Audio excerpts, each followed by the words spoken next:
Past the hour here in the Russian capital. The global oil price has been making a bit of a comeback over the past week after sinking to its lowest point in 12 years. The markets received a boost after key oil-producing nations called for an OPEC meeting to discuss how to stabilize prices. Venezuela's president has said members of the oil cartel need to start negotiations and sent his petroleum minister on a tour of major producing nations. And a similar message came from the Secretary General of OPEC, calling for joint action to find a solution to the crisis. And the leading OPEC country, Saudi Arabia, has so far resisted calls to cut production in order to push up the prices. But international development consultant Paulo von Schirach thinks the Saudis' interests are purely political.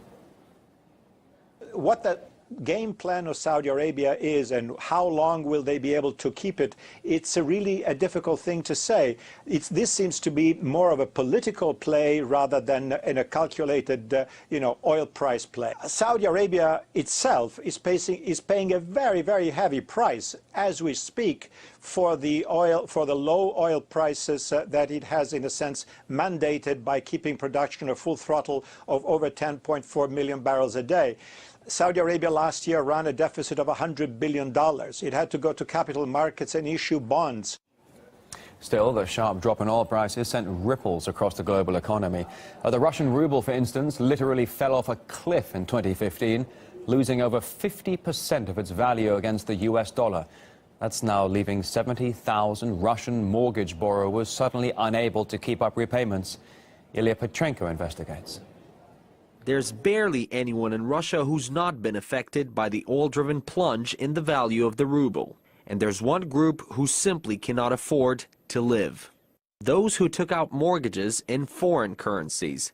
Their monthly repayment sums have gone way above their wages. Some have begun besetting banks.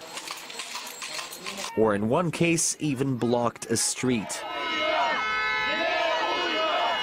which was bound to catch the eye of the Western media. The crowds, as you can see, start to gather to protest the economic hardships that the country is facing.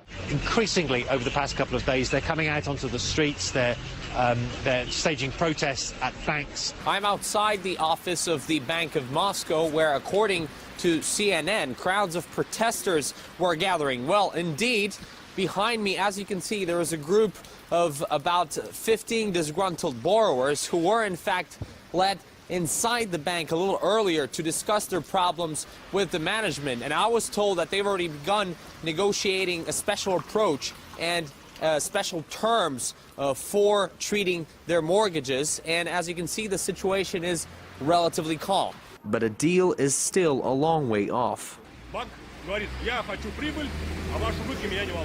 Sounds much like banksters' behavior anywhere in the world. Profit is their god.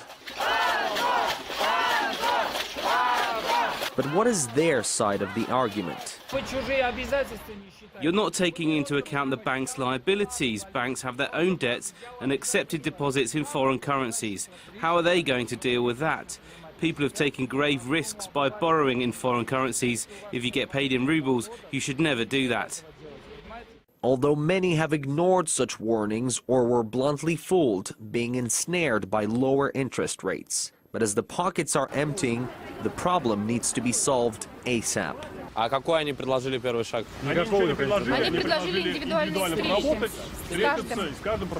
Well, when the media can't play on the scale and violence of the protest, some don't hesitate to put a predictable spin on the story. The protests that we've seen so far have been very small in scale. But this is Russia, remember, and we don't get many protests here, and so even these small ones will be of concern to the Kremlin. As in every Russian news story, there's always one villain.